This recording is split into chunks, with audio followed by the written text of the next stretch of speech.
fans, I'm not even going to attempt to lie to you. I'm not going to tell you a white lie. I'm not going to tell you a partial lie. The truth is, this is likely the worst season y'all will have in the last 5 years. Shut up the Bills! It's not a house game! It's not a house game!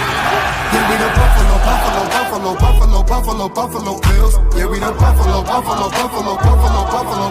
Bills. You better know that. Look how we throwing and catching, cause we are unstoppable, yeah. You better know that. Look how we running and hitting, cause we are unstoppable, yeah. Reppin' the mafia, yeah.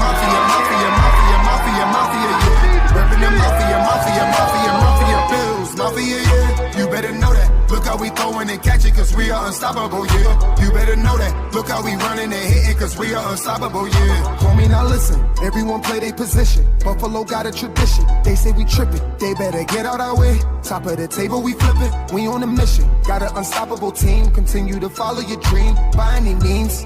Buffalo, get in the Super Bowl ring. Cause we the Buffalo Bills. Yeah, we the Buffalo Bills. You better know that. Look how we throwing and catching, cause we are unstoppable, yeah. You better know that. Look how we running and hitting, cause we are unstoppable, yeah. Reppin' the mafia,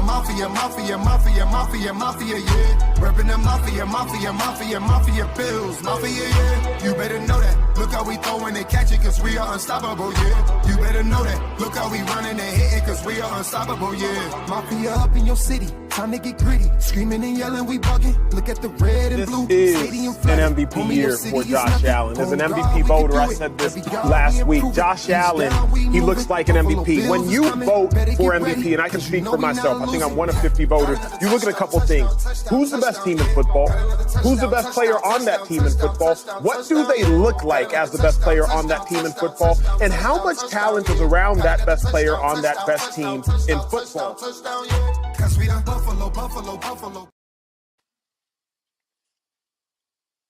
And a good evening, everyone, and welcome to another edition of Coast to Coast. I am your co-host, Beyond 716, and of course, we're always joined by the man, the myth, the legend, Whittle 2K, and want to start out by giving thanks to all our friends here at our Do Champions Network. Please give us a follow at Do Champions on YouTube, all your Instagram and Twitter as well. And also give Whittle and myself a follow as we look to bring you great Buffalo Bills content. And, you know, just thinking about that intro and just the journey we've been on all season, there are a lot of people that did not expect us to be at this point yet again. 4th year in a row, we're in the divisional playoffs. 3rd year in a row at home. And here come the Baltimore Ravens. So tonight we're going to review the big win over Denver, 31-7 at Highmark on Sunday. We're going to get ready for the showdown Sunday night, 6:30. Highmark, Cold, Tony Romo, and Whittle shall be there. How are you, Whittle? Excellent. I'm excellent, man. You know, I don't work in the morning, but yeah, man, I'm good, brother. I'm good. Like I'm excited. I'm looking forward to this game. I love how I love how the season has shaped up so far. Um, this team is one of the most fun Buffalo Bills teams I've seen probably since what year was the Sack Exchange team? What was that, 2014? Yeah, we went 9-7 that year with the Yeah, front yeah. front That was four with that that team. great front four. Yes, that team was a lot of fun. That team was a lot of fun. This team's a lot of fun. 2020 was a lot of fun as well. Um, yeah, 2020 was a lot of fun because we were really good and there weren't a ton of expectations on us. We were just like, Mhm. oh, they made the playoffs last year, so we expect them to improve, and 13 wins and out of nowhere basically. Yep. It's kind of similar to now, except for I feel like this Buffalo Bills team is kind of let down the fan base, and I'm trying to use my words cautiously here. I feel like we've let down the fan base. I feel like they've let down I feel like they let down some of the supporters, some of the ancillary supporters that are not necessarily Bills fans, but they they mess with us, man. And for years people have picked the Bills. This is the year the Bills just need to get this, and then we go and get that piece, and then we still don't win, and all these different things. So, I think this is a very, very fun team. Very, very easy to root for. You got guys that are great stories like Damar Hamlin, great story. Yep. Ray Davis, Yep. Yep. great story. All of these guys that Matt Milano coming back from two major injuries that robbed him of basically 2 years. And the Matt Collins is a complete character, easy to root for him. Amari Cooper, great receiver that's kind of just fallen by the wayside because he's played in some really tough situations over the last few years, and here he is, smiling, happy, enjoying himself. Really,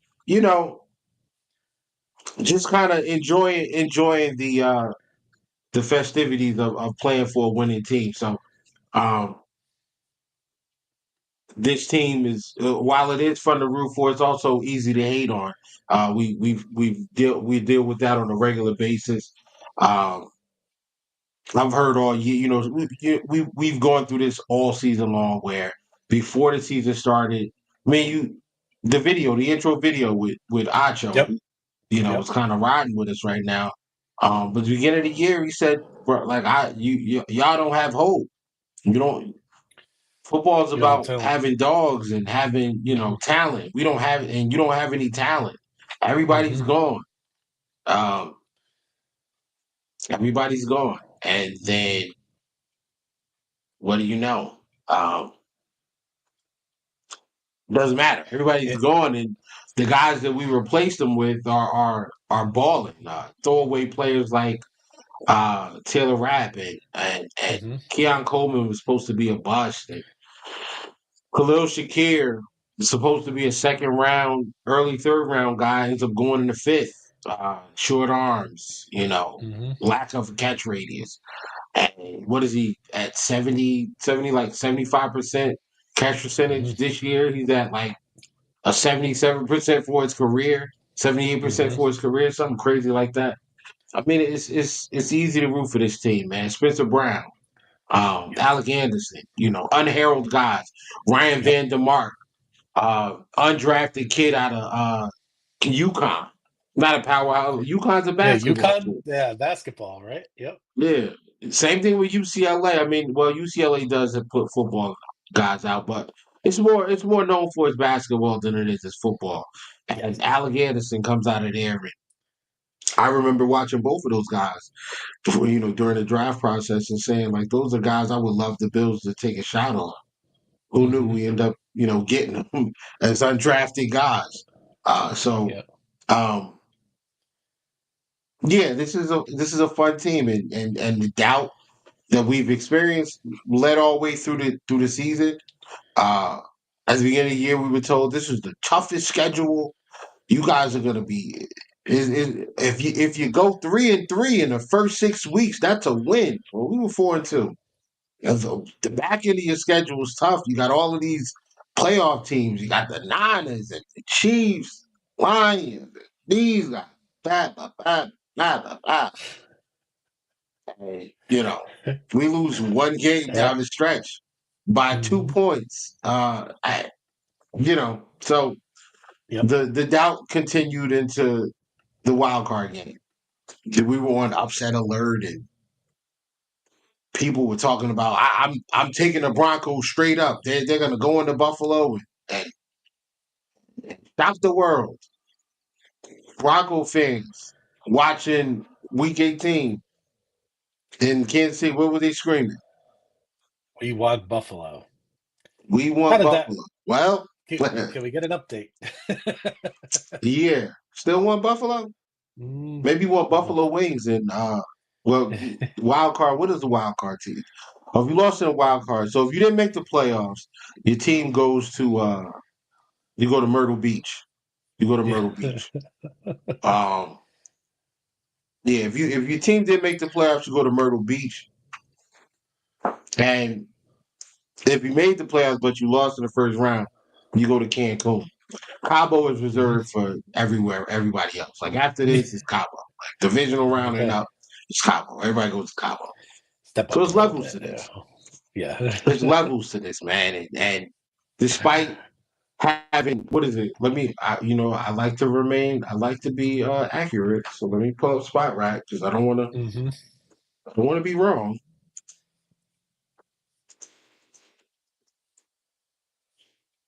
Now, let's see our 2024 financial situation.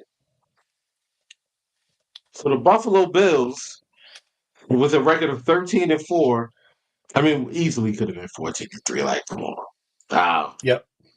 We have the third most dead cap money in the entire NFL. Third most. Um, at $75 million. So that when that falls off, I mean that most of that's going to come. I mean, a lot of that's going to get ate up by contracts, but some of that's going to fall off and be available to improve this team. We have 10 draft picks coming up right now before we make any trades or any move around or whatever. This team is going to be better. Like the team that you're seeing right now, it's good. It's only going to get better next year. So I say all that to say, uh, while we heard in the offseason the window was closed, put what they say, put drywall on it, put drywall on the window and spackle it, Hmm. it's closed. Yep. Nail it shut, it's nailed shut. I mean, it looks wide open to me, man. Looks wide open to me. It really. How do you feel about the disrespect and the doubt that this Bills team has dealt with? You know what? It's kind of funny, right? When we started back in August, right, July, we always talked about what is this team going to be about? The whole is greater than the sum of its parts, right? And you mentioned a lot of those players, right, and how they're all complementing each other, and how this is the best. We probably don't have the most talented roster, maybe at a top end level when you look at the top 10 guys compared 2020, maybe compared to now or 2022. But we have so many players just doing. I mean, Ty Johnson's another guy, right? I mean, look at what he's doing on third down and just that amazing catch he had against Denver. I mean, I think that's our version of the catch. I mean, that is one of the greatest catches I've ever seen. I mean, if you think about what he did to keep himself in bounds, but that's just one example, right? Of so many guys that have really just come together for one goal, like the unselfishness. We went into game recaps, right? And you brought up film and you showed a lot of plays where Dawson Knox would do certain things to maybe help another guy get open, or Mac Hollis would do the same, right? You just see the unselfishness of this team and the synergy that they do have, right? And the haters, when they look at our roster, they don't see all the big name stars. We don't have all those. We have, obviously, we have Josh Allen, right? We have Deion Dawkins, who's a great left tackle. But beyond that, we have a lot of excellent pieces that fit, right? Maybe they don't amass the best stats, right? I mean, our wide receiver room, we don't have 90, 100 catch guys. We don't have, I mean, James Cook, we shouldn't forget about James Cook either. He's become a star running back too, right? So, and I think the disrespect is kind of our theme. I mean, look at the showdown coming into this Sunday night. We are underdogs at home. We are 9-0 at home. We are blowing teams out.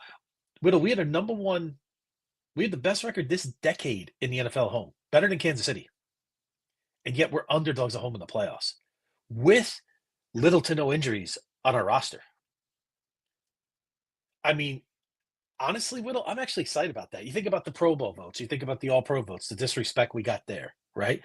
You think about the disrespect we're getting in this.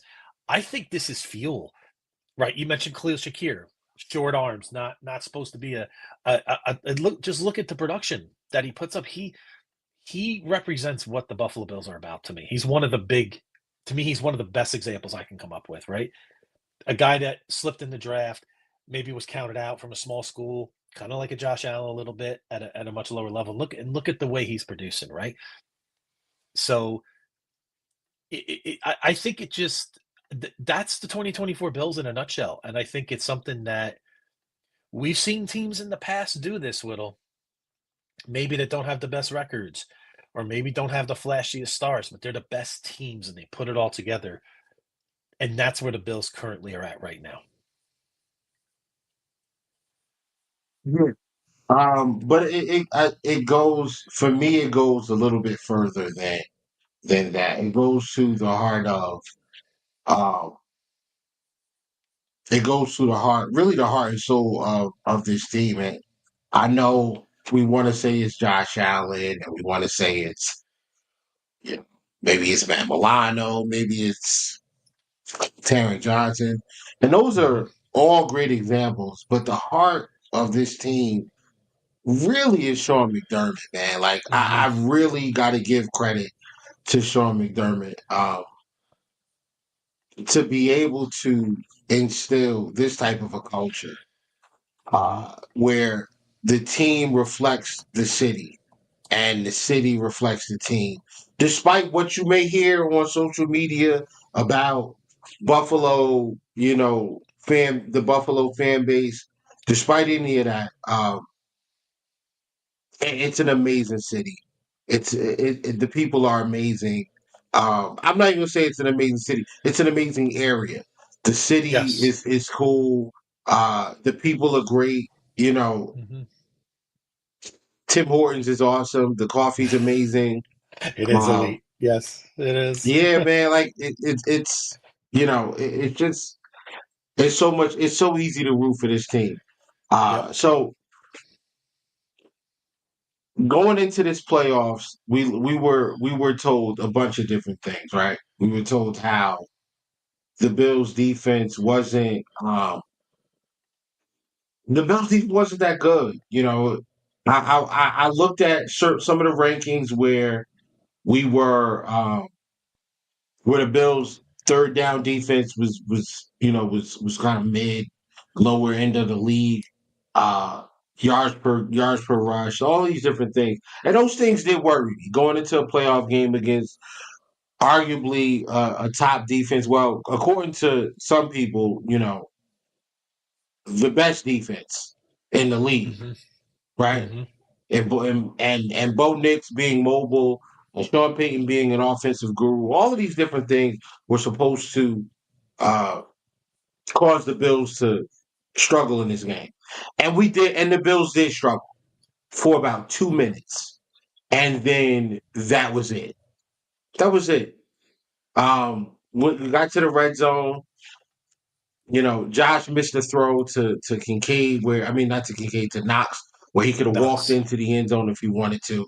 Yep. Another one, Mac Hollins catches the ball like the 2 yard line, or he catches the ball like at the 5 or whatever. Steps over Patrick Surtain, best corner in the NFL, by the way. After he beat him down the field, he steps over him after making the catch. They throw the flag, they back us up, Yeah. blase blah. We end up kicking a field goal, whatever. So, 31 unanswered points. Bo Nix held the football a lot because there was nobody really open. Mm-hmm. And, it was all about, well, they just need to establish the run this week, and Buffalo can be had. And they had 32 rushing yards between their three running backs. So Mm-hmm. well for that.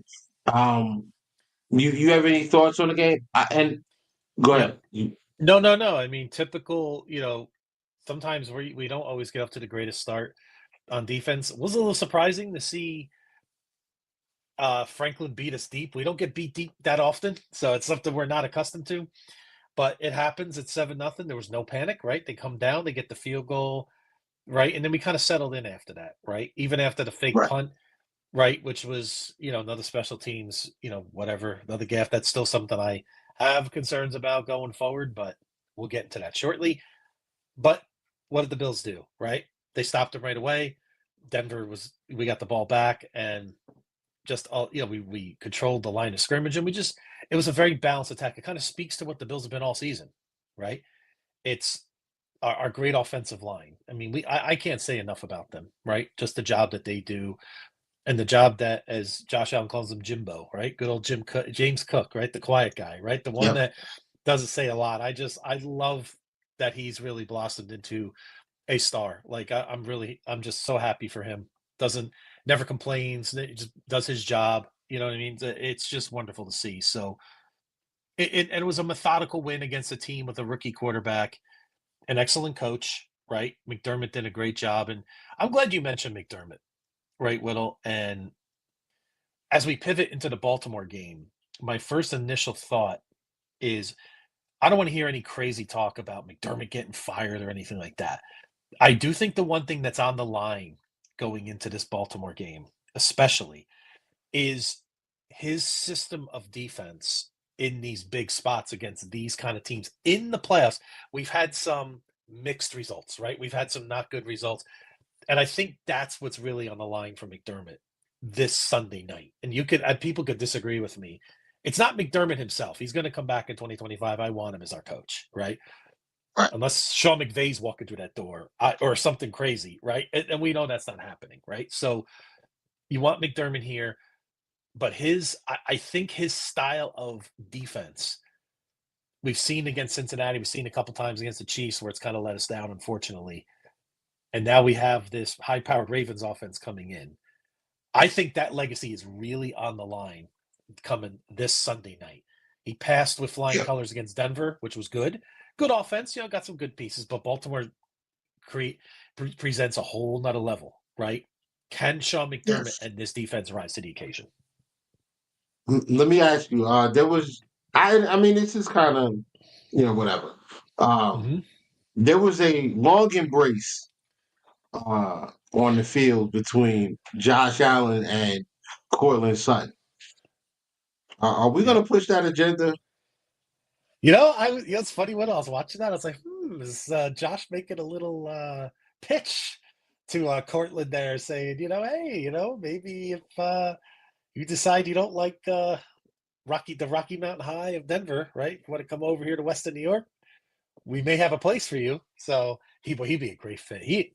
I forget how big he is. Like, he is a big receiver, right? I mean, you imagine him on our offense with Keon Coleman and those. Oh, that would be awesome. I want to welcome Dale into the chat. I love it. It would most definitely cost us Amari Cooper. I think Sutton might be like a year or two younger than him. Yeah. But I don't know, man. I'm good with the receiver core we have. Me too. I want to look at. I do want to talk about the Ravens, but I want to point out a couple of things that I liked from that Denver game. Number one, the third down defense. Outside of that first drive, I thought we did a very good job on third down of making it difficult for the Broncos. Bo Nix really didn't have a ton of places to go. I'll also give credit to. I'm not going to give the Bills defense 100% credit because there were some drop passes from those Broncos receivers, and we talked about that last week about the moment sometimes being a little too big for some people who haven't been there before. I think we might have seen a little bit of that in the game from some of the Bronco receivers. Another point that I wanted to bring up from that game, I thought the Bills short game. I thought the Bills' short coverage defense versus intermediate and deep. Deep, I didn't think was crazy. I think we got hit with that one big play, and then there was like Courtland Sutton got us a couple of times as well. But the short defense I thought was really good. This is the team that wants to throw the ball quickly. They want to get their playmakers, they want to get the ball in their hands quickly, and they want to get guys like Mims and these running backs in screen situations where they can use their speed and their ability, their ability to make people miss to get upfield. We did a very good job of taking that away. That's something the screen defense has bothered me all year about the Buffalo Bills. So yes, I'm very happy that the way they looked, they were pretty good. We had a couple communication boo-boos on defense. Russell Douglas, and him and Taylor Rapp got to get on the same page and stay Mhm. there. But ultimately, man, what do you want from a wild card game, right? You want to win where, especially at home, you want to put up some points. You want to win. You want to look good doing it. You want to shore up some trouble areas. And I thought we did that. Screen defense, third downs. We were able to get off the field. Tyler Bass was good kicking the football. Mhm. Um, I thought kick coverage was excellent on our end. I mean, obviously they got the fake punt, but whatever. Yeah, I mean, those are the things that you want to clean up. You also want to show a little bit, like, you don't want to pull all the cards out, but you want to put a few on the table, right? So the biggest prevailing uh trouble spot allegedly for this team all year was going to be you don't have guys that can beat man coverage. You don't have guys that can beat man coverage. And for a while, it was true. And then we got Cooper. Shakir's a guy that can beat man coverage. Kincaid is another one that can beat man coverage. And the guy that a lot of people don't like because he spent more time on the injury report than he did on the actual football field. It's Curtis Samuel. Now, I Mhm. personally like Curtis Samuel. I mean, maybe it's because he's from Brooklyn. But I That's like a Curtis plus. Samuel. I think he's a solid receiver. I remember when we played the Commanders last year. He was a dog. Like I thought he was the best receiver on the field for them. And when we got him, I was excited. And look at Joe Brady dialing up a play, a man beater on just a layered deep cross route where um, you got guys in a bunch set. Maybe what? I'll pull it up, but I'll talk about it while I'm Sure. pulling. Um, so you got guys in a bunch set, and Mhm. and basically what you're doing is you know you're getting man coverage in this Mhm. situation, right? So what they're doing is they're utilizing what they know to Mhm. uh to go and get a favorable matchup where it's someplace that Josh can go with the football. And they're also like when you use a bunch set, you want to eliminate like you're using that so you eliminate the press of from the corners. Mhm. So hold on, I got it now. Receiving play result touchdown. All right, receiving. Wow, he only has 2 touchdowns all year. Ugh, come on, buddy. I'm changing the view real quick because I want to.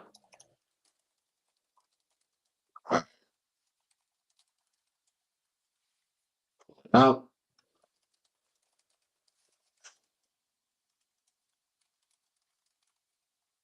okay, let me Mhm. share the screen real quick. Sure. Sorry, guys. All It's right, all good. real quick. There we So go. bunch set to the top. This is like and look this. Dan Orlovsky is the first person I heard describe this. And basically just a numbers count. It's a 4x1 where you have one, two, three, four receivers on one side, and you have one Mhm. on the other side. So it's the four Mhm. by one, and it's a bunch. So you can't like these are the corners. This is like he's responsible for him. He's responsible for him. He's responsible for him. He's responsible for him, or however they're gonna work that out. Um, Mhm. and you're trying to get free releases for your guys. So Kincaid's down here. I believe this is Ty Johnson. And yeah, let's run it. So I think, yep, there we go. All right, Matt Collins, wide open, bro. Wow. But I'm gonna let it go through, and then Actually, no, I'm not. So this is what I love about this play. Play it right here. No press underneath this right here, this little area right here. Mm-hmm. If he runs him over to take this guy, that's automatically gonna be an illegal contact. Like I know it's within 5 yards, but you cannot knock a receiver down. So they're Agree. gonna throw the flag for that. But this is a free release for him, free release for him, free release for Ty. Um, and Kincaid's gonna come over and create more space because he's gonna run basically a pick. Yeah, it was an excellent play design. Brady is in his bag. Mm-hmm. He's gonna run a pick and take this man out, which would give Shakir an opening. But there's a late reaction because you don't know. Like I'm guessing Sertan wasn't sure who he was going to take or who was going to release, or maybe just had his eyes in the backfield way too long and didn't pick up that Samuel was coming across. And this is man coverage, so all of this field here is wide open. This is all wide open. And here we go. He's beat already. Josh has a clean pocket. Everybody's kind of manned up. Kincaid did a terrible job of picking this man here for Shakir. But I Yeah. mean, he could probably hit Kincaid for a little, whatever. But this is the read, right? You got the deep safety single high, so it's basically a cover one look, and it's Josh has all of this. Listen, the worst quarterbacks in the NFL should be able to hit this. But Josh is going to take his time, layer it out there, bang. Yeah. Good night. Good night, guys, because he's fast. Stop, Yep. change direction. Goodbye. Yep. Those guys were Terrible ready. tackle. Yep. Terrible tackle. You guys quit. Curtis Samuel cooked y'all. Guess who likes to play man-to-man on third down? The Baltimore Ravens. Ooh. So, Do they? what you didn't see in week 4 was a lot of this. You saw the stuff you saw, and obviously the game we broke down, the Houston Texans game. You saw a lot of short game, let's threaten with the run and then hope we get numbers on the outside, throw a quick screen, and let these guys get out in space and get yards after and get some yak. Well, if you're not running the football effectively, consistently, you can't threaten with that. So we're going to do stuff like this, or we're going to line guys up. We're going to line guys up in a bunch and force you guys to communicate and figure out where the offense is gonna go with the football. We know the offense knows already, but we're just gonna line up in bunches and spread you out and take away your ability to throw extra guys on the line of scrimmage. Because the moment you throw an extra guy on the line of scrimmage, there's gonna be a hot option, which is probably gonna be Ty Johnson out here in the flat, or let's say this guy was to drive in and come off unblocked. Well, that's simple. You come up and you just sit down. You just sit down in this area. There's so many things that they can do to combat what the Ravens want to do on third down. Yep. And I'm so looking forward to this matchup. Mm-hmm. The Ravens. Let me get this. Let me be clear. The Ravens are probably the most dangerous team in the NFL. Maybe not the most dangerous, but they're definitely like top 3 most dangerous of the most dangerous offenses in the league. Derrick Henry has 1,900 yards rushing. Lamar Jackson has 800 yards rushing. He's thrown the ball for over 4,000 yards. He's shown the ability to hit guys. He's shown the ability to hit guys downfield in tight windows. He's made basically every throw all year. And what they do is difficult to defend because the threat of the run, um,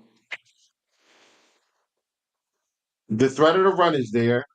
No, not that. Okay, here we go. Okay.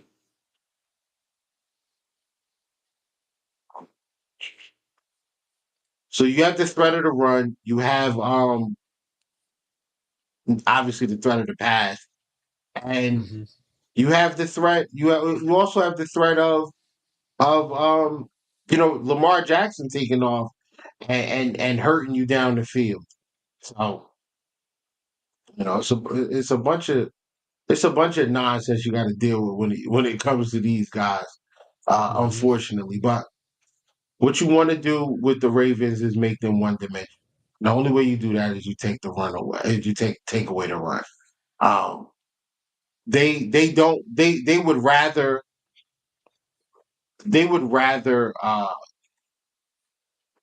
pass the ball. I mean, they would rather run the football than throw it. Clearly, like that's not even Yep. up for discussion, man. Like that's a guarantee. Let me see. I'm trying to find a specific play. Yeah, there we go. There it is. All right.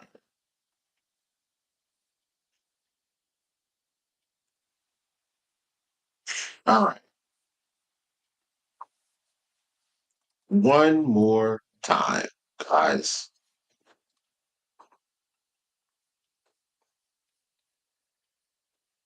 All right, this is from the wild card matchup. This is where the Ravens can hurt you because they're going to line up with Lamar Jackson in the Hmm. shotgun, Derrick Henry in the backfield, and you have basically you got four options here with likely. I think this is Andrews, I With believe, Andrews, yeah. and Zay Flowers and Bateman or Was it whoever this is Bateman? down here. But this is where they hurt you because you have to match personnel, and this is why Zay Flowers matters so much. Watch the safeties.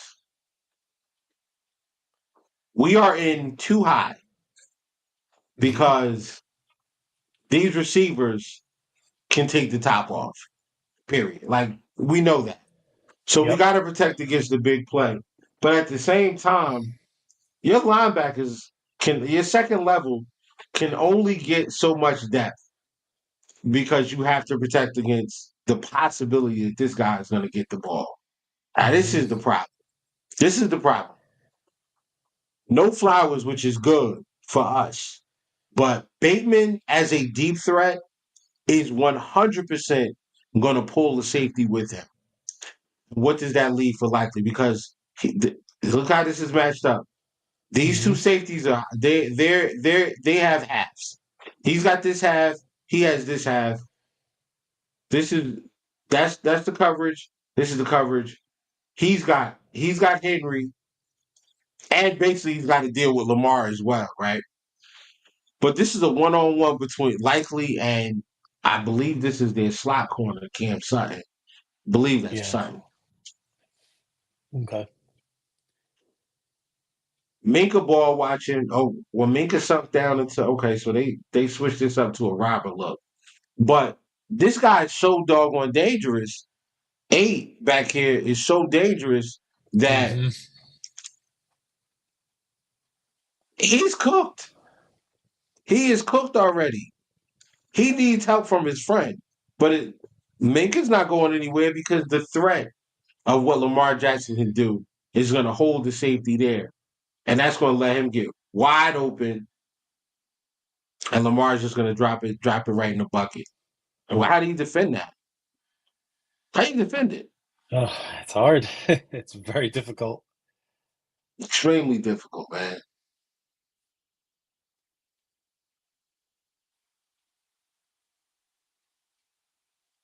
I mean, the one thing I Trying to could find a say, play action play. yeah, I mean, just thinking out loud on that, Whittle, and is we've talked about the importance of Ed Oliver. We've talked about the importance of our D tackles. Big time. It's paramount for them to get pressure up the middle of Lamar just to get him off his spot. Even though we know Lamar can run, right? We know what Lamar can do with his legs, just like Josh, but you just have to make him uncomfortable there, get him off his spot. So it also eliminates that threat of him going up the middle as well. So and the other problem is like if he hands the ball off and you're in if we're in our base defense and he hands the football off, you need your guys up front to make Henry go east west instead of north south. Because once this guy starts going north, good luck. You know what I'm saying? Good luck. But again,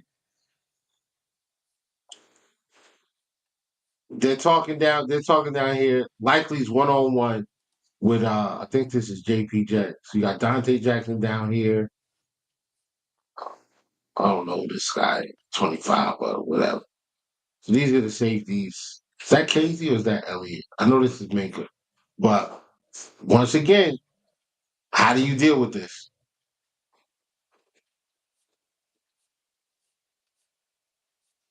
I'm sure this is keeping Bobby Babich up later than we realized this week. Of course. Yeah, Look right here. Henry going to the flat. He's pulling the linebacker.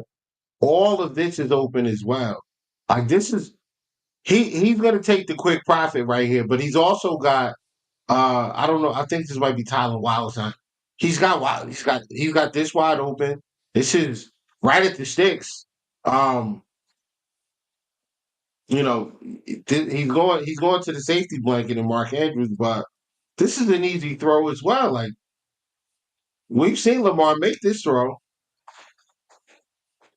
We've seen him make this throw. This entire avenue is wide open. Mm-hmm. Great play design. Todd Monken's in his bag. 100%. Who's he covering? Air? Like, what are you doing? He's covering air. Yeah. Mm-hmm. He's covering air. But he has to because the possibility that somebody is going to get vertical is there. That's your assignment. And at the same time, eyes in the backfield because this lane is wide open. Lamar could run if he wants. He could pump it here and take off.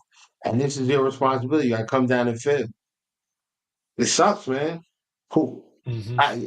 This is going to be super difficult for Bobby Babich and them guys. Mm-hmm. No question about it. No question about it.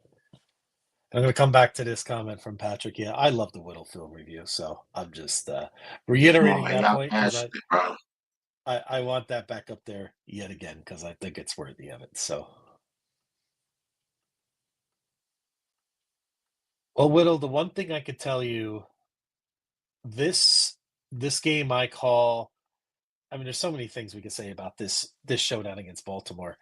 I mean, this is I call this the DVOA Bowl, right? Mm-hmm. I mean, the Buffalo Bills are 20.7% offensive DVOA. We're second in the league. Baltimore's number one. They are 35.2% DVA. That is off the charts. Their passing DVOA is 72.1%. We are 46.6%. Baltimore's DVOA, their first overall, first passing, and first rushing, mind you. Their defensive DVOA is 6th. They're 8th against the pass and 4th against the run. Bills are second passing, 5th rushing, and we're 11th defensive DVOA. I think some of those numbers for us are a little skewed, in my opinion, just because of some of the matchups we had late, some of the injuries. But I just wanted to put that first thing out there. Yeah, I mean, this is a matchup of two of the top 4 teams in the NFL, unquestionably. It's our 2 teams, the Chiefs and the Lions. And then, I mean, the Eagles too. I'm putting the Eagles there. The Eagles are up there, yeah, for sure. Yep. For sure. Mm-hmm. I don't think the Eagles are better than the Bills or the Ravens.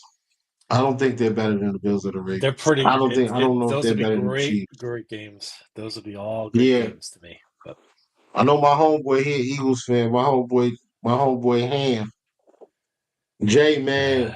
I hope y'all take care of business this weekend. But I don't think y'all are better than us. But I want to point out that like that DVOA ranking up for passing.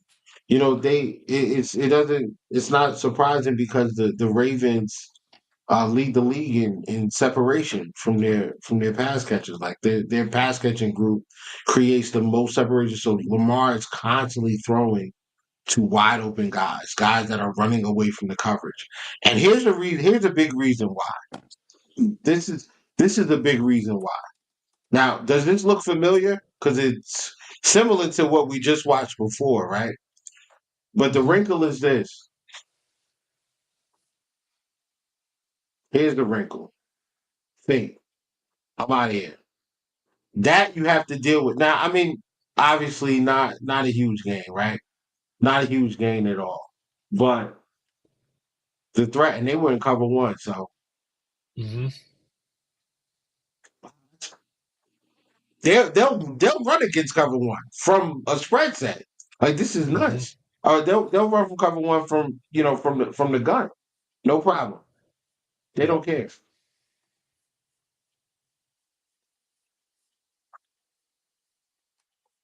Lamar. I mean, Minka just got undressed right there. Good God. So that's why it's tough, man. That's why it's tough because how do you defend this? How do you? This is the beauty of what good offensive coordinators do. They give you the same look over and over and over, and they do different things from it.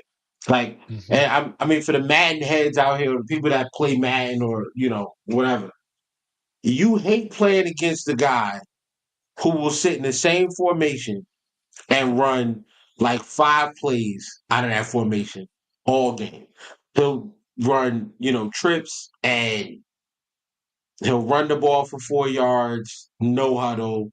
He'll throw a slant route, no huddle. He'll throw an out route to a different receiver, no huddle. Then he'll run match on you, no huddle. And it's like, bro, I'm constantly giving up yards, and this dude is not changing the look at all.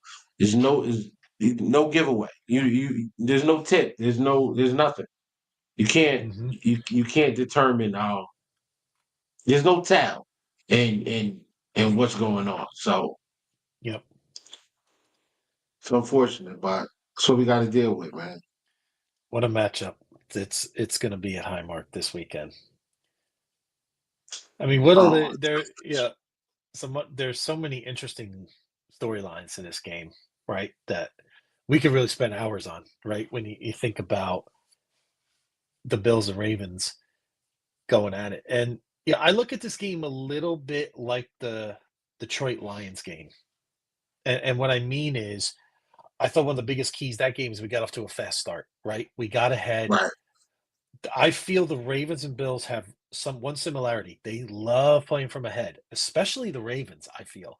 Right? You get I feel like the Ravens want to come out and they want to blow you away. If you put them in check, if you match them, get up on them 10 points, maybe 13 points, whatever, just stay ahead of them.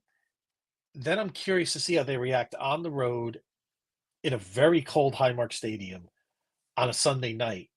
That's where I feel like we'll have the advantage. We cannot allow this team to get out. We know sometimes under Sean McDermott, we come out a little slow on defense. I can't have that on Sunday night. We cannot have it at all. We have to be ready right from jump. First time they get the ball, we got to stop them, hold them to a field goal, make them punt something. Maybe, and we got to at least force maybe one turnover, at least. Right. Easier, not easy to do against this Raven team that doesn't turn the ball for very much either, especially Lamar this year. So that's going to be one of the biggest factors to me going forward into Sunday night. Another interesting little tidbit, and this was in our group chat. Carl Cheffers is the referee, and he's prone to throw a lot of flags on holding, a lot of total flags, 73 against the home team, 91 against the away team. So there could be some holding penalties. Maybe we could cash in. Maybe Baltimore gets called for holding once or twice. And I know our good friend Dale brought that up in our space, and I thought it was a good point. When we get those opportunities, we have to cash in. Our third down defense has to be strong, like you talked about this past week against Denver. We have to be on point. If we get Baltimore in a 3rd and 8, 3rd and 11, we got to get them off the field. So we're gonna probably get some of those calls this weekend. and we absolutely have to cash in on a few. And that make all the difference, even if we just do it a couple times, even like we did against Detroit. That was all the difference in that game. That's all we needed. 100%. 100%. This is the How do you, last. I'm sorry. Go ahead. Go ahead. no, oh no, go ahead. No, what do we have here, Will? So this is the last. This is the last offensive play I'm gonna show from the Ravens. But this is again, you got guys spread out: Andrews, Bateman, Flowers, likely here, and I think this is Justice Hill. Single high again. So this is probably man coverage. Um, and I just didn't really understand why the Steelers defended these guys the way that they did. But let's watch it play out. Mm-hmm. Orbit motion. Yep. Brought him back. Look, bro.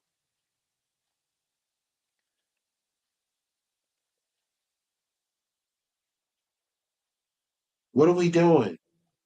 Yeah. You have numbers here, like hat on hat, hat on hat. Like this guy here, Mm-hmm.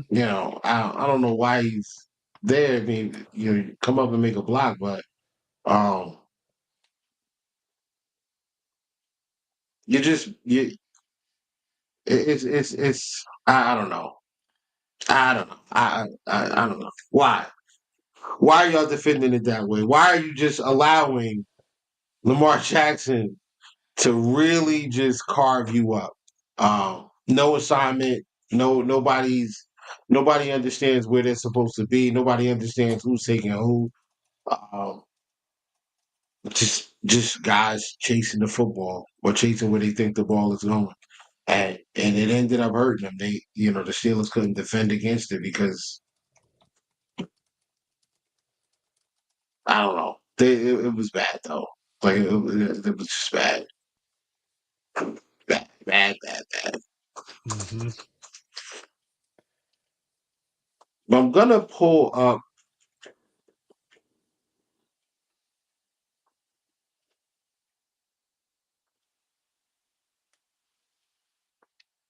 I want to pull up something else from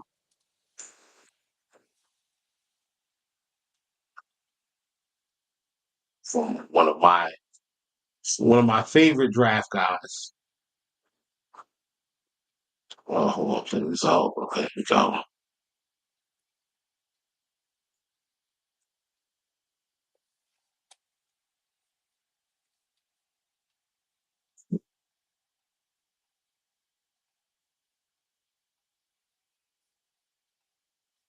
While we're waiting, while I'm getting myself together, let's uh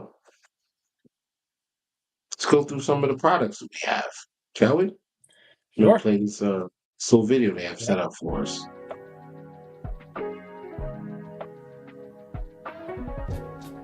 For the best Italian food in Western New York, Elliot Apollos, call 716-825-3675. The Lardon Construction Group. Fubo TV, the official streaming service of Do Champions. FanDuel, the official sportsbook of Do Champions. For all your summertime needs, beauty pools, as well as kayak pools. CX Chronicles, your total customer solutions focused manager. W.GG, the official energy drink of Do Champions. Hey, Sons of Erie, our artwork looks better on your walls. Hamburg Brewing, please visit our tap room on Boston State Road, Hamburg, New York. And finally, Fat Boy Surf Club for all your surfing needs.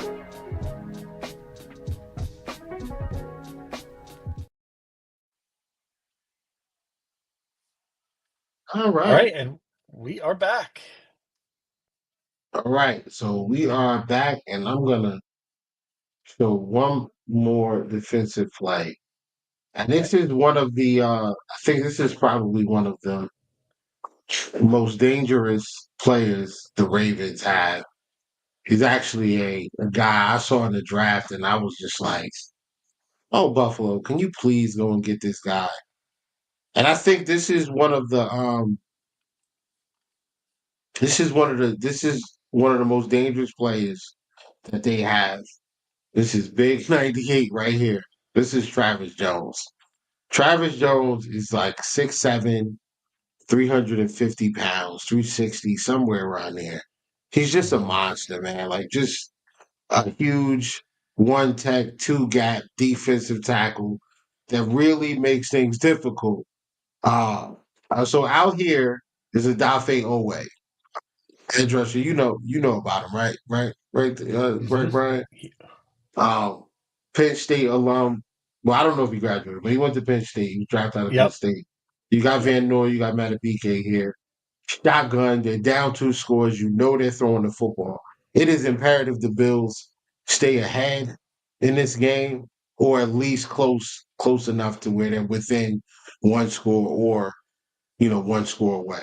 Because you don't want to be in a situation where you have to throw the ball against these guys, because they'll just do stuff like this. So if you watch Jones, if you watch Travis Jones down here, watch what he does to this offensive line.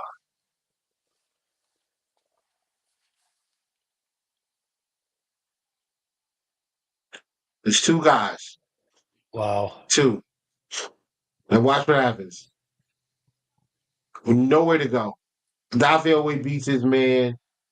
Um, the pockets collapse.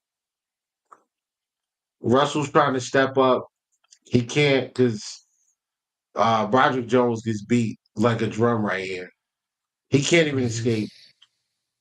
I mean, even if he did escape, even if he didn't get beat that bad, where like it's really nowhere to go. I mean, maybe he can leave. He can get out of there, maybe, but they're getting so much interior pressure because he's taking 2 guys, and this man is 1-on-1. Matabike is their best defensive. He's their most talented interior player, the most talented one. Nowhere to go. Nowhere to go. That's what I worry about with this game. Josh is not taking a ton of sacks. He got sacked once last week, but ultimately, do we have an answer for that? This offensive line has been great all year. Van Noy's a dog. He's I think he had like 12 and a half sacks this year. Yep. Always played well all year as well. I think he might be at double-digit sacks. And then you have, huge complementary pieces like Travis Jones and Michael Pierce to go with Justin Matabike on the interior. So it's a handful, man. Like the Ravens on both sides, like it's a handful. Not to mention, I didn't even talk about I didn't even talk about Kyle Hamilton or Marlon Humphrey.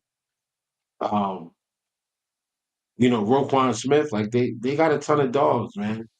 They So sure do. And so yeah, they they're in. really oh yeah. They really took it to us last time. Thank you for that, RJ. I wanted to put that out there as well. And I agree with this too. Whittle, you're teaching me a lot during today more than you realize. So much appreciated, brother. But Well, of course. I mean, I'm kind of looking at the box score the last time we played them. I mean, they really did take it to us, but we obviously know this is a much different team than Baltimore is going to see come Sunday night. We were sacked 3 times. We were just very sloppy. Most of that game, 3-13 on 3rd down. We got to be better. Those are the big things for me going into this game. There's a lot to be concerned about going into this game, Whittle. I mean, there really, really is. Sometimes this league is about matchups, as we know, right? Is Baltimore – I mean, we've always had our ups and downs with Derrick Henry, even when he was with Tennessee, right? He's such a tough matchup. There have been games he's owned us. There have been games we've shut him down. I mean, it's been almost a feast or famine kind of situation, which is kind of strange with a guy like Derrick Henry. But can we find that middle ground somewhere? Can we hold him to 80 yards, 85, right? Can we keep him in that range? Also, don't allow him to run off an 87-yard touchdown to start a game would be nice, right? Just kind of keep him relatively in check. I mean, we know he's going to eat. We know he's going to probably get a touchdown. We know he's Derrick Henry. He's one of the greatest to ever play this game, right? So, but can we keep him relatively at bay and force Lamar Jackson into throwing the ball more in this environment, which I'm sure he's not going to feel super comfortable with. It's going to be a little chilly on Sunday night. Not that he hasn't played in cold weather before. I just would imagine he would rather not play in 14-degree weather with a -3 wind chill on Sunday night. I don't even want to be up there. I'm going, but it's going to be cold. I don't want to You be out better there in you that, better man. bundle. Listen, if Buffalo wins, you're gonna feel like you're in Cancun on the beach, walking out of Highmark. You're gonna be on such a high No, after that no, I'm game. not. I'm No, I'm trying not. to I'm help going to be you. cold. I'm going to be It's gonna be cold. I'm cold. trying to hurry up Well, and get that's to where the you gotta car. go. That's So where you gotta go to Tim Hortons and get something nice warm to drink after the game. So there I may you freeze go. to that first. No, yeah, a win would be major. By that time, we'll know where the AFC Championship is going to be. We'll know it's Yep. going to be either in Kansas City or it's going to be, in the stadium of the winner hmm of that game of the game between the Bills and the Ravens. Yep. Um, do you? What are your? Do you? Who's your key matchups for this game? Wow. Offensive and defensive. But Well, from an offensive point of view, I mean, Baltimore has been very good against the run. I feel like the Bills have become a well-balanced machine, right? I need, and it's maybe not so much James Cook, but they also ties into our offensive line, right? We have to run the ball with consistency. That's something that in the first matchup we did not do really at all, if I remember correctly in that game. We didn't run the ball with really much consistency at all. So we need about almost an 80, 90 yard or more game from a James Cook. Maybe I mean, we don't know if Ray Davis is playing, but maybe Ty Johnson sprinkles in about 30 yards. We have to limit the possessions of the Ravens, even by one or two, right? We have to have some long drives. We have to kind of start to try to wear them down a little bit in the second half. So that's my key to me. We know what Josh Allen's going to do, right? There's no indication to me that Josh Allen isn't going to have his moments and he's not going to be there late, but we have to set him up at the end to be at the end of the game so he can come through. So in order to do that, we have to stay two-dimensional on offense, and I believe the offensive line and tied in with James Cook is the key on offense. What's your key on yeah, offense, Whittle? here on offense,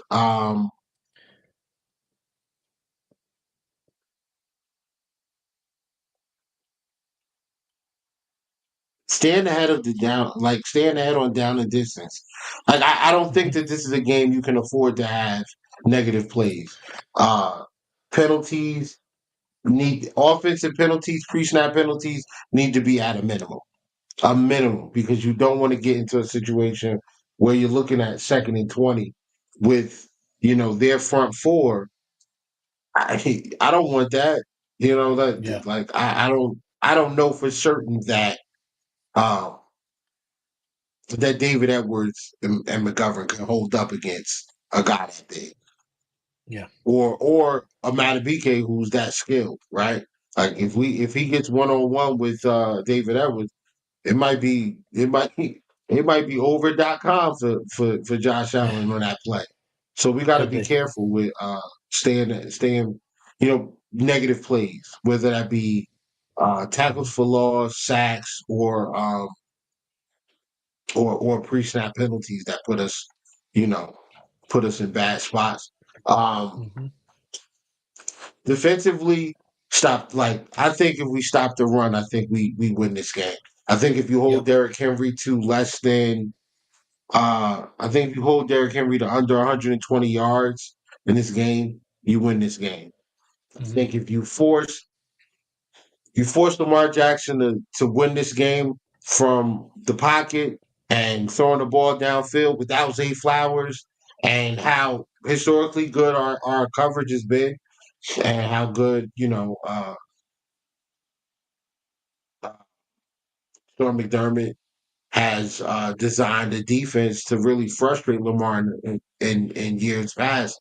You know, you get in a situation where it's Sean McDermott versus Lamar Jackson. I like Sean McDermott in that, Mhm. as a defensive mind. Um, Yep. while Lamar has improved greatly, and his Yes. ability to diagnose what's in front of him, make the right decisions. His accuracy is off the charts this year. Ball placement is off the charts this year for him. All of that is great. But Sean McDermott is a defensive mastermind, right? And this is a Yep. big game. So, Bobby It's huge. Babbage better be cooking early because if he ain't, Sean McDermott's going to take that headset and say, "Don't worry, young fella, I got it today." Yep. Think we'll be all right. Absolutely. But My key is simple. Number 80, number 91. Ed Oliver yeah, to me is the one that's going to set the tone here. Like you said, if he could be disruptive, if he could get up the middle, make Lamar's job a little bit more difficult. Like you said, Baltimore gets great separation. Lamar has great ball placement. I mean, he's playing at a next level. We've seen it, especially under Todd Monken. It's been a real great match for Lamar Jackson, right? But you got to make yeah, him uncomfortable. Is Lamar a comfortable being uncomfortable type of quarterback? He's had moments where he hasn't been. So we got to get him in that mode, right? We can't, if he sits back there like he did against Pittsburgh and these other games we've seen, we're going home Sunday night. I mean, you and I both know it, right? I mean, this is a great team that's coming in, great organization, well coached, talented all over the field, great quarterback, great running back. I mean, so to me, Ed Oliver to me sets the tone for Rousseau. He sets the tone for and let's not forget about Von Miller. Von Miller, he may have not even had the sacks with him, but he's been very noticeable the last several games here. right. And I We're getting feel like if pressure. we could Yeah, just continue to do that and just get enough, right? Even if he doesn't register a sack, right? Just make Lamar uncomfortable, get him off his spots. I mean, we know he could beat us with his legs, but I'd rather him try to do that than throw 20, 30-yard ropes down the field on perfectly placed, and they're just gashing our right. defense. So Yep. I'll take my chances on that. And that's And the other, where and that's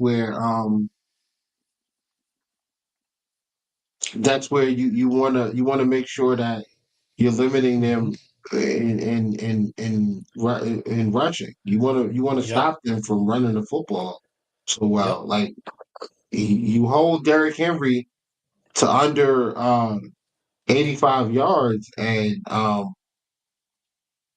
the team was it 2-4? I think they're 2-4, yeah, and they're yeah. So that yeah they're that two really and is four going to be when key. you do that. Yeah, and Absolutely. when Lamar throws the football, hmm uh, more than 30 times in a game. I'm pulling it up right now. Pulling it Oh up yeah. right now. Let's see. Okay.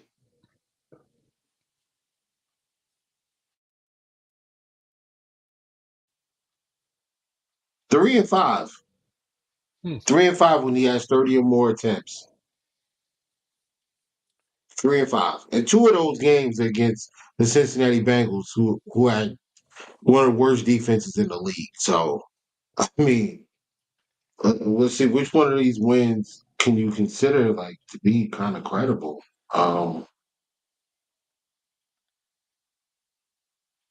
Yeah, We the got other to one was rate. against Cleveland. Yeah, the other one was against Cleveland. Yeah, yeah. Um, We got a Ravens fan in the house. So well, what's up, man? Make sure you thanks for subscribe, checking man. us out. Yeah, and absolutely. Subscribe so after we win, you can come back in here and be like, "Yo, man, good game, y'all. Y'all got Yep. it. Go beat the Chiefs." But if y'all Yeah. win, then you come back and say, "Look, man, told y'all Ravens fly." Yeah. Yep. And we'll give Yeah, you like we'll give you the credit just the same. So nah, I won't. I'm playing. I will. I will. it all depends how they win Three, too, right? That's the other three, thing too. yeah, 3-5 when Lamar throws the ball more than 30 times, right? hmm And Yeah. the wins came against Cleveland in the last week of the season, and the other two against Cincinnati Bengals this year. So There you go. take that information and do with it what you will. Um, Absolutely. I want the ball in Lamar's hands. Uh, I want Lamar taking shots downfield. I don't want Yep. him running the football. I don't want him handing the football off to Derrick Henry and moving the chains like that. I want him sitting in the backfield, in the pocket, being harassed and throwing into tight windows all game long. Because I know the team with the best turnover margin in the NFL this year will take the football away if you do that. So Yep. let's make That's this the about biggest Lamar. swing to Let's do. let's not make this about anybody else. Let's not make this about Derrick Henry. Let's take Derrick Henry out the game, not hurt him or anything like that. But No. let's make it a net negative to run the football with Derrick Henry. Let's yeah, let's make Lamar beat us with his arm. I guess Absolutely. we're at the point now with score prediction. Put your score predictions in the chat. We will read them Yep. off. Yep. Absolutely right. Whittle, we have arrived at that time. Would Yeah. you? I could go first. I will give you the grand finale, as well deserved, but I'll make this kind of simple, right? Alluded to it earlier in the show about the legacy. I can't stress to you how important this game is for the Sean McDermott era and this Buffalo Bills team, right? It's the fourth straight year we're at this point. If we lose this game and they lose 3 straight times at home in the divisional playoff, the narrative for this team in the offseason is going to be something we're not going to like. And probably in some ways we're going to have to deal with, right? We're going to, Cincinnati, Kansas City, and Baltimore Ravens coming in, beating us 3 straight years in our house where we have the best record this decade at home. It's going to be a very, very tough pill to swallow. Doesn't mean we're done. Doesn't mean our window's closed by any stretch. But I'm just saying the importance of this game is massive. And here's why I say that. Let's say we win this week. Okay. Let's say next week we go to Kansas City. And let's say Kansas City just gets us again by 3 points. And Kansas City wins the Super Bowl. You know what they're going to say? Okay, you lost to KC, but you lost to the only team that won 3 straight Super Bowls. That's a little bit different narrative, right? It has a totally different feel. But if you lose this week at home in this scenario against this team, it's going to be I'm not going to say it's a disaster. I just think it's going to be even harder to swallow from last year for me. Again, what are the keys? Stay ahead, right? I want to put Lamar in a tough situation. I've gone back and forth on my prediction for this game, Wendell. I got to be honest with you. I've struggled with my prediction for this game. But I'm going to tell you 2 little things. You mentioned one thing very interestingly early in the show. Tyler Bass made 3 field goals last week. Doesn't seem like much, but I feel a little bit more confident in Bass. And I think Lamar and Henry are going to get theirs. This is a very tough offense to stop, right? But I'm going with Josh Allen at the end of the day. 34-31, Tyler Bass wins this game in a classic game and leads us to the AFC Championship game. All right. And Well, yeah, we're gonna put up all your scores because we got a couple good ones here, so we're gonna put them up. yeah. So before we do that, I just wanted to ask you, who's under more pressure this game? Lamar Jackson or Josh Allen? Josh Allen. Really? I believe so, Whittle, only because Lamar does have 2 MVPs. You can say what you want. If Josh does not win this, then he's 1-1 against Lamar, 0-1 against Burrow, and then 0-2 or something in the playoffs against Mahomes. I just think that's going to be a lot for him. I think he's got to win this game, Whittle. I think you have to be 2-0 against Lamar.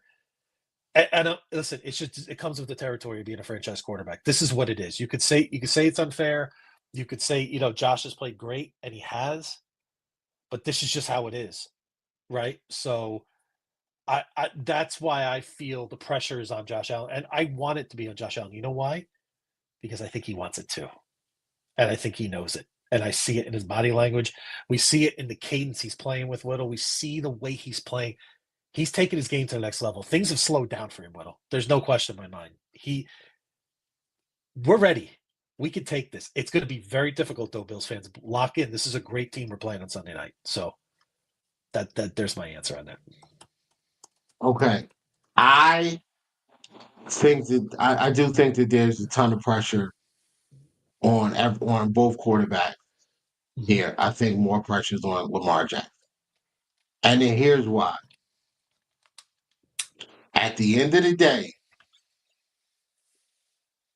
the Bills were not supposed to be this good this year. We talked about this earlier. $75 million worth of dead cap. Mhm. They lost all their captains. All of the talent walked out the door, et cetera, et cetera. Meanwhile, the whole time we're screaming and telling people, hey, guys, we're still a good team. Like, I don't know what you guys are talking about, but our roster still is talented. I think that Josh proved how good he is with where this team is. I Yes. think the rest of the roster proved how good they are based on where the team is. Um, but if you're talking about, like, if you're looking at Lamar Jackson has not played well in the playoffs, right? Like, consistently, he had a solid game last week against the Steelers. He looked great last year in the second half against the Falcons. Not the Falcons, the Texans, and then a few years ago, he looked really good against the Titans. But outside of that, man, you're 3-4 in the playoffs. You know, Mhm. six turnovers. Um, I like it. Those things do matter. And what's crazy is there's a stat that says the um, Lamar Jackson hasn't won a playoff game where the defense is giving up more. The team is giving up more than 13 points. Mhm. So, I mean, when you look at that, yeah, that's crazy. 300 yards. Come on. I was waiting for your reaction to that one. Yeah, I saw it earlier, and I was just like, oh, all right, whatever. I had to Um, put it up there, but yeah, I just think I just think that at some point we have to start asking questions like, how much help? Like, what more do you need? Like, you have a Hall of Fame running back next to you. It's made this rushing attack even more lethal, and the passing attack as well has become more lethal. Um, top 7 offensive line and pass blocking and run block. Like how much do you need? How much more? Because I mean, we're running out of stuff to give you now at this point. Mhm. Mark Andrews, elite tight end, Oh, yep. um, first round dog and Bateman, first round dog and Zay Flowers, Isaiah Likely's a dog, Derrick Henry's back there, like second year of a not named Greg Roman coordinator. The offense looks amazing. You read off the DVA numbers, you read off the points and things like that. Like all of these things Mhm. point to Lamar should have a great game against the Buffalo Bills.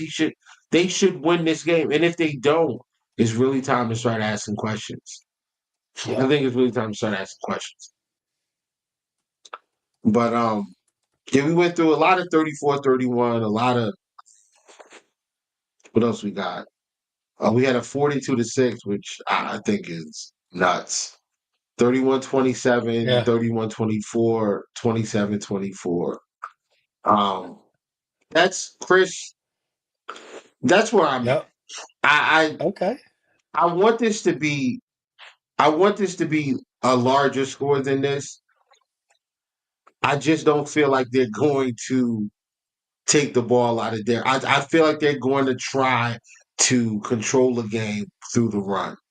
And I think it'll make this closer than what it actually should end up being. Um, so 27-24 does sound like a great score, but I'm gonna up that a little bit, man. I'm gonna say we put 2 Ooh. extra field goals out there, and it ends up being 33-23. Okay. I I like think it. we end up winning this game by 10, 9 or 10 points. Mhm. Um, that opening coin toss is crucial. If we win it, I want the football. If it's me, I want the football. I want to go down with the crowd going absolutely bananas at Highmark, score and kick the ball off and have that team who was second in the league in penalties called against them, going up against that crowd, that weather, and Carl Cheffers and his crew, who throws a ton of pre-snap penalties, holding calls. They throw a ton of holding calls. I want all of that. You want to Yep. get your big people out there? Fine. Let's get out there. Let's be fast. Let's be quick. Let's be decisive and and rush to the football when they're running the football and force Mm-hmm. the yellow laundry on the field and get Baltimore in some long down situations where we can sit back and say, okay, now you've got to make a play, Lamar, and make him make plays over and over. He's a great player. He's a great player. Yes. He's going to be able to do it more often than not. But we only need 1 or 2 times for him to not make a play. We only need, a few times for him to fall Yep. short and get the ball to 17. And we'll see. My Yep. score prediction is 33-24. 33-24. I'm going to go with that. 33-24. Okay. Yep. The home team wins 76% of the time when Jeffers is the ref. Okay, right. Yep. A lot of these things are pointing in our direction, man. Yep. It's gonna be an unbelievable scene. I mean, Sunday night, you got the 2 MVP favorites going at it, right? You got it's just gonna be great theater, all Yeah. around. So I just, I think Dale, as we come back to this, and you said about the penalties, Baltimore's going to get called for a couple of them. We have to cash in on those. We're going to get those breaks, and I want to come back to this, okay? And I want to give Claude a little history lesson, okay? 1990. I mean, I'm going back a ways on it. There's many examples, but in 1991, I remember Monday Night Football. The Buffalo Bills were the AFC champions. They got smoked by the Chiefs, 33-6. They had the Nigerian Nightmare, Christian Okoye. Remember that guy? I love that name. It's one of my favorite names. Yeah. Christian Right, Barry, Okoye, what yeah. a great running back, Barry Word. And they just took it to the Bills. The Bills looked terrible, just like this game right here. But guess what happened when Kansas City came up to what was then called Rich Stadium in the divisional playoffs? Well, I think you can kind of guess what happened. Kansas City got ready to go to Cancun and lost 37-14. Now, I'm not saying the same thing's going to happen, but what I'm telling you right now, Clot, and this is no disrespect to your Ravens, Orchard Park's a lot different than Baltimore. You have crab cakes, we got wings. We're going to be ready for this. That crowd's going to be crazy. It's going to be a little windy. It's going to be very chilly. Lamar from 8 South degrees, Florida, bro. it's not a South Florida kid's not going to love. I know he plays in Baltimore, but Whittle, you live in Jersey. You even know Jersey cold hits different than Buffalo cold. There is a difference, right? So you know it. You know, Listen, right? I've never been colder. I've never been colder than in anywhere on earth than I have been in Buffalo. Like Buffalo. Yeah. And I've been to Greenland. Damn. I've been to Greenland. It's Been to like that. Greenland? Like, Oh, yeah. I don't think I've ever met anybody that's been to Greenland, Whittle. I think you're the first person I've ever met that said Bro, they it went to wasn't. Greenland. Listen, it was. It wasn't a pleasure trip. I promise you It's that. not It was a green. pit Why do they stop. call it green? Yeah, by the way, why do they call it green? Is there anything green there? Well, the history is the guy who discovered Greenland and Iceland wanted to keep Iceland for himself, so he named the barren island that was full of ice. He named it Greenland, and then he named the beautiful island Iceland to scare people away. So Interesting. There you go. There's your yeah. see. Whittle's not even just dropping game film on you, fellas. He's dropping a little history of Greenland and Iceland. You gotta love it. I didn't have that on my bingo card tonight, but here we are. I remember going, man, and we were sitting there. We were waiting for our plane to refuel before we flew into Germany, and sitting there like, bro, looking outside like we were in the hangar, and open the hangar up and look outside. I'm like, dog, I don't see anything green out here. Nothing. That's Anyway, classic. Oh man. Yeah, but I listen about week 4. I say what you want. Like, first play, Derrick Henry gets the football and takes off 87-yard touchdown. That was huge. The crowd was going crazy. You guys were electric. You guys were desperate because you were 1-2 at the time. The That's Bills are another big key 3-0. too. Yep. The Bills are 3-0. We're riding high after smoking the Miami Dolphins and the Jacksonville Jaguars in Well, Jaguars. back-to-back weeks. So yeah, different, much different. The teams are much different, and second half. Let's be honest, 21-3. What was it? 21-3 9. in the I think it second. was Yeah, 21-3 2010. coming Yeah, out of 21-10. halftime. Yeah. Oh, yeah. That's No, it right. was 21-3. 21-3. We get the football. I think we punted in the first. I think we didn't do anything but the first possession. They punted it to the Ravens. Ravens get the ball. We force a punt. Get the football. We go downfield and score. Ravens get the ball back again. We force another punt. Another one. Or maybe that was the fumble. Somewhere around, it was like I think it was a fumble, and then we got the ball back, and then it was another time we got a punt. So, I mean, I could look it up, but we're about to close up anyway. And we get the football. We're moving down the field. Obviously, we figured something out. The offense was working. And Joe Brady, for whatever cotton picking reason, decided, you know what?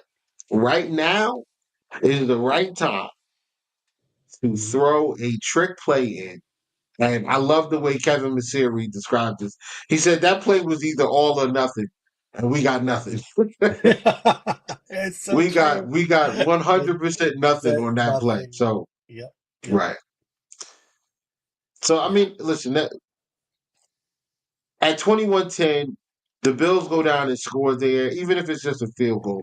It's a one-score game. We're coming off of 2 stops. The Ravens have been notoriously poor in the second half, especially third quarters. It would have been a different animal had we just stayed the course on offense, went down there and got some points. But here we are. And I'm glad you guys love that week 4 win. I'm glad you Yep. love it because what I love about losses is for this Buffalo Bills team, coached under Sean McDermott, is that the second meeting with that team that beat us the last time we played them, we win. Outside of 2020, Kansas City beat us twice. They beat us in the regular season where they ran the ball like crazy, and then they beat us in the AFC Championship game. And then the Bengals last year, they beat us in the 2022 divisional round, and then we saw them again in the regular season, and they ended up beating us again. Outside of that, you play us and beat us, you lose the next time we see you. So, take that and do what you will with it. But that's just the way things go. Raven fans, if you think Derrick Henry and Lamar Jackson are going to run for 300 yards, you're mistaken. Sean McDermott's not allowing that. But I look forward. I think it's going to be a good game. I think the Bills can get this done. Highmark is going to be rocking. The penalty flags for the Ravens hopefully will be flying. And Matt Milano, Terrell Bernard, and Taron Johnson, who all didn't play week 4, hopefully will be tackling and taking care of business because they didn't get that opportunity in week 4. So, with that being said, Beyond, do you have anything else? Yeah, I'll say this. I'm going to go on a wild limb here. I think Houston beats the Chiefs on Saturday. Really? Yep, I do. I know it's a wild prediction, but I'm going with that front 4. I'm going with Joe Mixon, playoff Joe Mixon. I think Stroud. Casey's got some shakiness on the O-line. They've had it all year. They're not going to figure it out all of a sudden. Will, I'm going with the upset of the weekend is going to be in Kansas City. And we will host the AFC Championship game at Highmark Stadium. How do you like that one? Dale, listen, man. I mean, Dale. Brian. Dale's been in our chat all night. So, yeah. If that were to happen, I might need to take Tuesday off as well. Yeah. because What else? the Yeah, app is gonna go crazy. The app is gonna go crazy. it's gonna go nuts. And I know I know it's a 5% shot, 10% shot, but I'm going with it. I'm in the mood to get a little bold. So I'm going Houston That is a spicy take. 24, Kansas City 23. I'm going with a super laser close win for the Houston Texans in Kansas City in Gihas Stadium on Saturday afternoon Bro, to stun I'm the going nation. I'm going 23-17 Kansas City. I think Kansas City takes care of Mhm. business. I think Detroit takes care of business.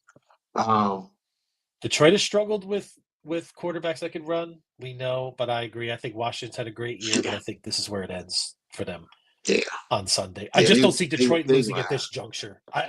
They may lose no, next week or the Super Bowl, but they're not losing this week. no, And no. They're still alive. I Oh like the boy, Eagles to handle the Rams. I like the Eagles to handle the yeah, me Rams. too. I want the Rams to get it done, but I think the Eagles get it done. I think the Eagles get it done, Well, and then they go to yeah, Detroit and lose. I want to see Eagles Detroit. I want to see that matchup. I think that would be a Listen, very, very interesting listen. matchup. So, Eagles, Detroit, Buffalo, KC. That's gonna feed families, man. That's gonna be yeah, a huge yep, yep. NFL. That's gonna be a huge NFL stint, man. That's gonna be crazy. But thank you all for tapping in. We almost look at it, 388. We have Yeah, thank 388 people watching right now. We appreciate every single mhm. one of y'all. I need y'all to Yep. all do me a favor, though. Please go over to Yes. YouTube. Um, the link is on my page at Whittle2K. You can get Mhm. over to YouTube or just go to YouTube, enter Coast to Coast. See it right there on the screen, man. Coast to Coast Podcast NJ. Podcast Mhm. NJ. Make sure you put that in there. Yep. It should Yep. pop up. You'll see Josh Allen standing there like this. Yep. And I also have a link on mine as well if anybody, but I hope you're following both okay. of us, but if you're not, just Yeah. go to mine as well. I have that we would really really appreciate that and it means a lot. Thank you everyone so much. So please, if you feel like doing it, you got time, go over to YouTube, like and subscribe, ring the little bell, so you'll know when we post videos. No matter how this game goes, we will continue to provide content every Wednesday, even through the off season. Um, we'll be bringing like draft stuff. We'll be talking about Mhm. some of the prospects that are coming up. We'll be doing some film breakdown on them as well. We'll talk free agency. We'll talk you know changes in coaching or whatever it is. Obviously, Joe Brady's a hot candidate right now, as well as some of our front office guys in the job market right now running NFL. So we will be covering a lot even in the off season, but the off season doesn't start until after New Orleans, which we're hoping to get there. We're It would hoping be to get there wonderful. and represent the AFC and hopefully Yep. bring home that first Lombardi. But thank Yep. you all again, Yep. 392 people. Please go And to YouTube, climbing. like and Yep. subscribe. Help us out, man. Help us out, And man. Come on. quick shout Like, out to come the on, Raven man. fan. Listen, we're not rooting for you Ravens, but shout out to the Raven fans that joined us here. We appreciate you all coming in and whatever. Not rooting for you, but good luck. Hopefully, it's a injury-free game for everyone. That's what we want the Yes. most, and we don't Yes. want to see any big issues there. So, hope for a great game. Hopefully, the refs do not have anything to say about it in terms of deciding the game. Best team win. No. I want the Let's refs go to toe to flag toe. them. I don't want us to get flagged. Well, you know what? I'll say this too, but one other thing. Where's our lucky Super Bowl run, right? There are certain teams that have had a couple, and you need some luck along the way too. Let's be honest. There've been some moments Kansas City's had it. There've been moments New England's had it in their heyday, and sometimes you need a little bit, right? And maybe it goes our way this time, right, Whittle? Maybe this is the year Yes. that the quote football gods, whatever you want to call them, shine on Western New York, and we get that lucky. That I wouldn't even want to say lucky break, but fortunate break or fortunate bounce. And I just think we're in for a classic this weekend. I really, really do. So I'm looking forward to it. I can't even focus at work much this week. It's just I'm so ready for Sunday, Whittle. It's just let's just get right to it. And next week we will be here hopefully to break down and preview our AFC Championship matchup in 2024. So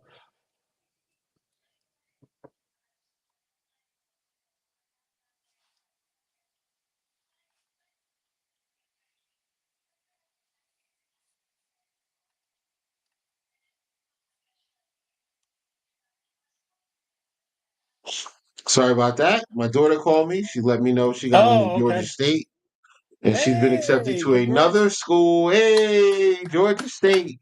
All right, that's another one.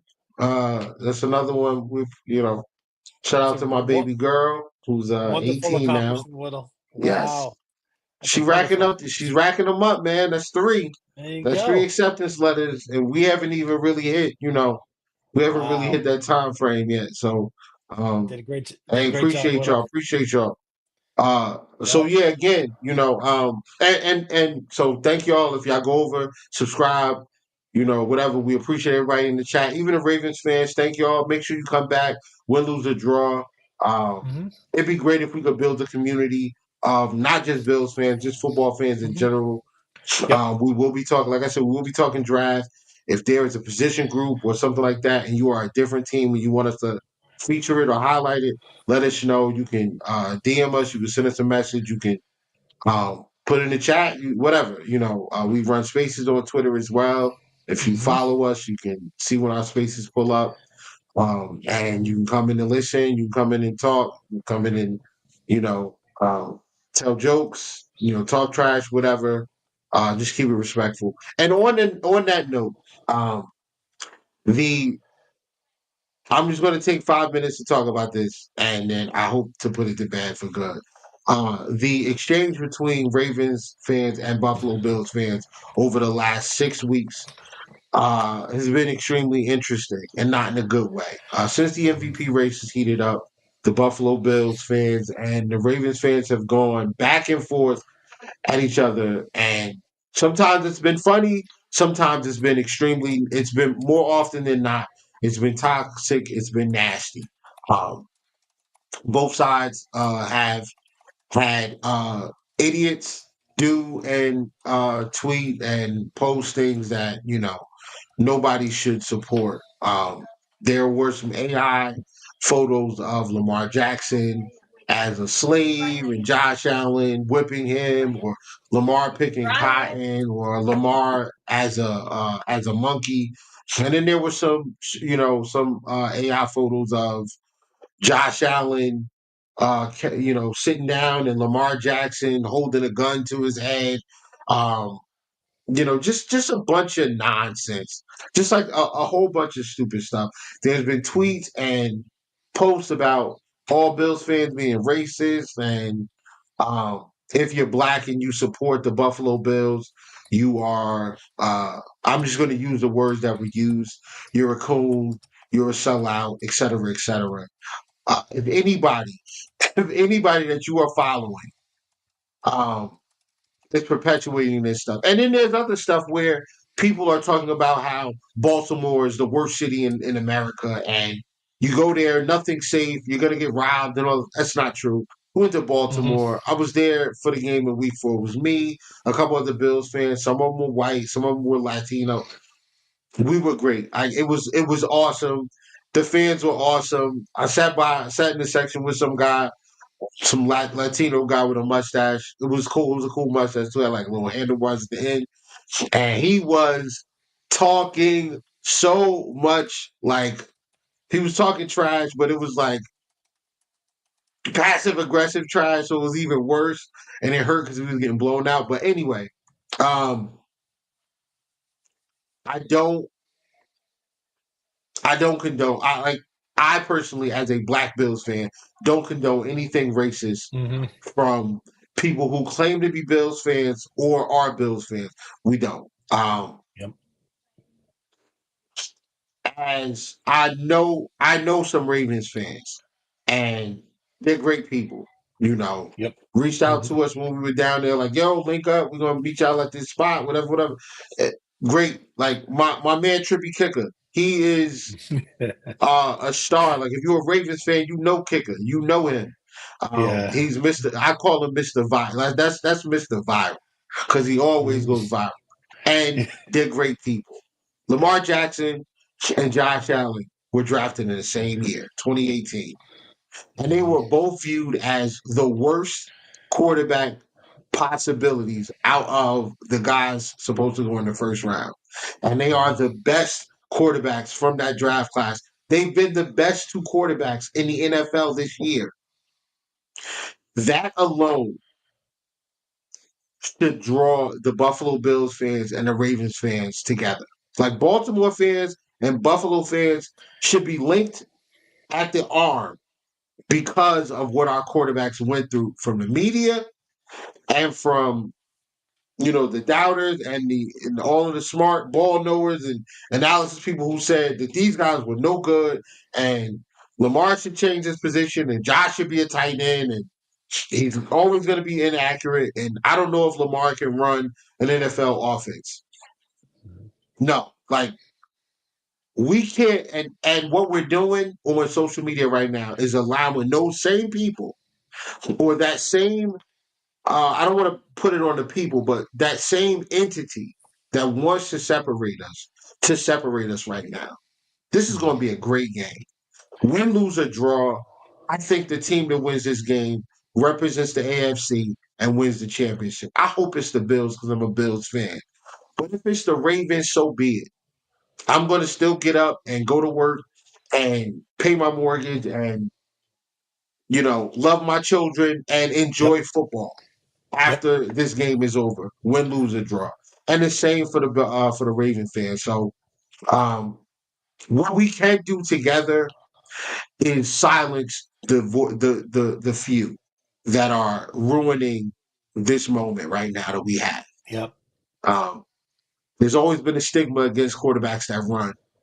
And here we are with two quarterbacks that run that are the best quarterbacks in the league. Let's do each other a favor. If you see something if you're a Baltimore Ravens fan, do me a favor. And you see something racist or not or something like that from somebody claiming to be a Buffalo Bills fan, or they may be a Buffalo Bills fan. You see it, block them immediately. Strangle their attention-seeking behavior. Strangle it. Get them out of there. Block them. And if I see somebody from the Ravens side or from the Bills side that's saying something racist or just nasty, toxic for no reason, like it's not related to football, none of that, they're out of here. I'm done. You're done. I'm blocking you. You're out of here. I'll never see your stuff. You'll never see mine. It's over. It's a wrap. Done. Let's do that. Let's come together as a community. We don't have to love each other and like each other. When we play on Sunday, like we're gonna be at war. 100%.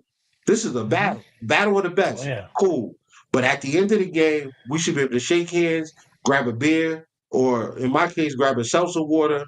If you smoke, you smoke. If you drink, you drink. Whatever. We can, we can have cheers with our hot dogs and hamburgers or whatever. Cool. Like I don't know, but we should be able to function together. I got Raven fans from Twitter that we connect with, that we've connected with, that are coming up to the game this weekend. We're gonna link up with them. We're gonna go out. We're gonna take them to get some wings and drinks and chill, and we're gonna have a great time before the game. And we're gonna cheer our teams on. And when the game is over, somebody's gonna win and somebody's gonna lose, and we're gonna move on. So let's do each other a favor and let's magnify the voices that are uplifting these great quarterbacks and these great teams that we have right now. Like this is a moment in time. At some point in the future, both of our teams are going to be terrible, and we're going to hate life. We're going to be hating life for football season. But right now, that's not it. Both our teams are great. Like they're really, really good, and we should be enjoying this. So let's stamp out the nonsense, the garbage that like these are the worst. Like those are the worst of us. Let's get rid of that. Like let's take their voice away. So let's promote our voices. Let's promote the voices of friendly competition, friendly banter, and great football, which is what we'll see on Sunday. So shout out to Ravens flock. Shout out to Lamar Jackson. Shout out to that team. Shout out to the city of Baltimore, man, and all of the great Baltimore fans. Shout out to the mayor.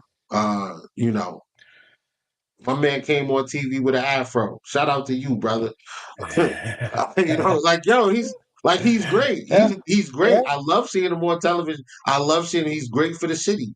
yeah. Um, and shout out to the Bills fans, man. Bills Mafia, y'all know what it is. Shout out to the city of Buffalo, the city of good neighbors. Shout out to Hmm. all the Bills Mafia, to the guys that come to the game, the guys and girls that come to the game and cheer on the faithful, cheer on faithfully that the Buffalo Bills, no matter what the forecast is, it could be 60 degrees and sunny or windy and 2 degrees, and we are out there.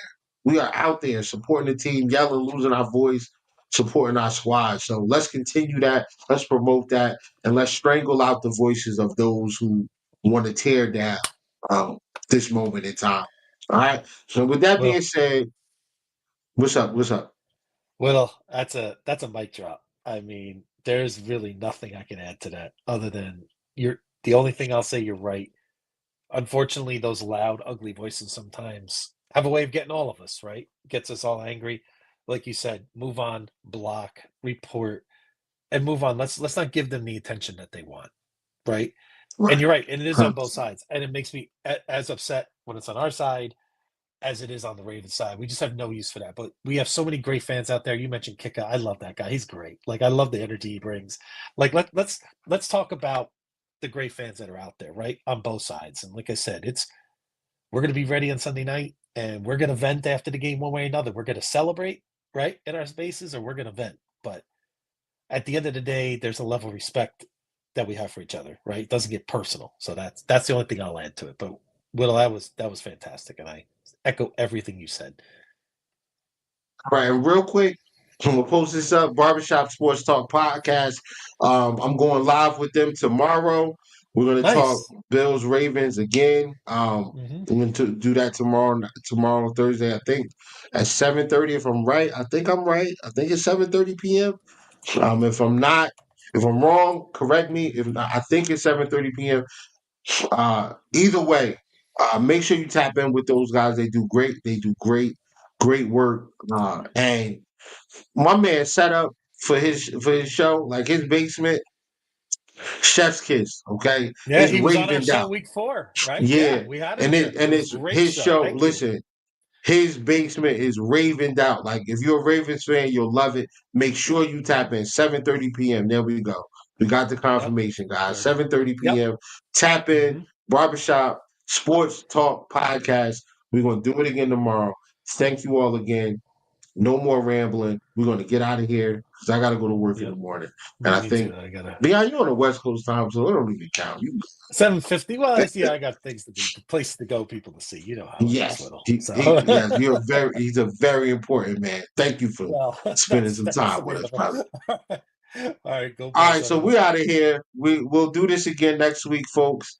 Win, lose, or draw, we'll be here, and Yep. we'll talk about the game. Hopefully, we'll be previewing Kansas City and Buffalo. If not, we'll be talking off season. But Or thank you Houston again for Buffalo. tapping in. Okay. Or Houston, Buffalo. You're right. You're right. Oh. You're right. Go Bills I'm not again. even giving Houston a chance. That's wrong with me because I Yeah, picked I them know. last week. Yeah. But yeah, again, thank you guys for tapping in with us. We're gonna shut this down. Thank you to our Thank you. sponsors. Thank you to Do Champions, um, to the good people at Do Champions, Student and Matt and the rest of the team. Much love to y'all as well. And we are out of here. Go Bills. Go Beat the Bills. Ravens. Bills.